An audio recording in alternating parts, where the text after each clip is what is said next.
যে কেন্দ্রীয় সরকার রান্নার গ্যাসের সিলিন্ডার প্রতি 60 টাকা এবং কমার্শিয়াল আরও বেশি বৃদ্ধি করেছে। শুধু তাই নয়, সাথে সাথে গ্যাসের আকাল দেখা দিয়েছে। সারা দেশ জুড়ে হাহাকার সৃষ্টি হয়েছে। রেস্টুরেন্টগুলি, হোটেলগুলি প্রায় বন্ধ হওয়ার পথে। কয়েকদিনের মধ্যেই ত্রিপুরার TNGCL, যে কোম্পানি ত্রিপুরা সরকার, আসাম সরকার এবং গেইলের উদ্যোগে গড়ে উঠেছিল, ত্রিপুরার প্রাকৃতিক গ্যাস উত্তোলন করে ত্রিপুরার মানুষকেই সরবরাহ করে। তার সাথে আন্তর্জাতিক বাজারের কোনো যোগসাজশে এই সুযোগে এই গ্যাসের দামও বাড়িয়ে দিয়েছে। আমাদের দল CCI কমিউনিস্ট, আমরা তার ধিক্কার জানাচ্ছি যে আমাদের দেশ সারা পৃথিবীর সবচেয়ে বেশি জনবহুল দেশ, 140 কোটি মানুষের দেশ। এই দেশে রান্নার গ্যাসের মতো অত্যাবশ্যকীয় পণ্য কয়েক মাসেরও তো মজুদ নেই।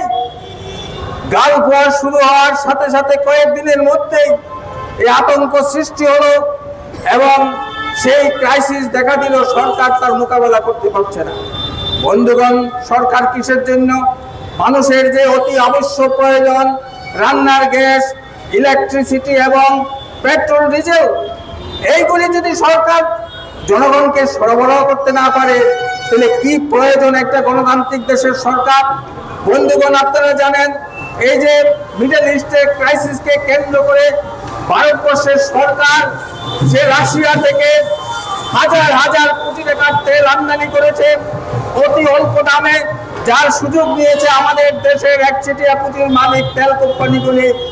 ভারতবর্ষের মানুষ তার সুযোগ পায়নি, তেল, পেট্রোল এবং ডিজেলের দাম কমায়নি। বন্ধুগণ, এই অবস্থা আমরা প্রশ্ন করছি কেন্দ্রীয় সরকারের কাছে, কি সেই সরকার যে সরকার ক্রাইসিস দেখা দিলে অতি আবশ্যক পণ্য রান্নার গ্যাস তার 6 মাসেরও মজুদ নেই, কয়েকদিনের মধ্যে ক্রাইসিস দেখা দিল? আমরা ধিক্কার জানাচ্ছি।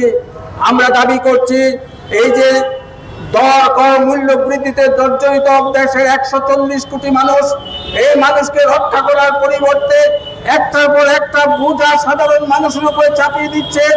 রোজগারের কোনো স্থিরতা নেই, বাজারের মূল্য, অগ্নিমূল্য, সমস্ত জিনিসের, এর মধ্যে গ্যাসও পাওয়া যাচ্ছে না।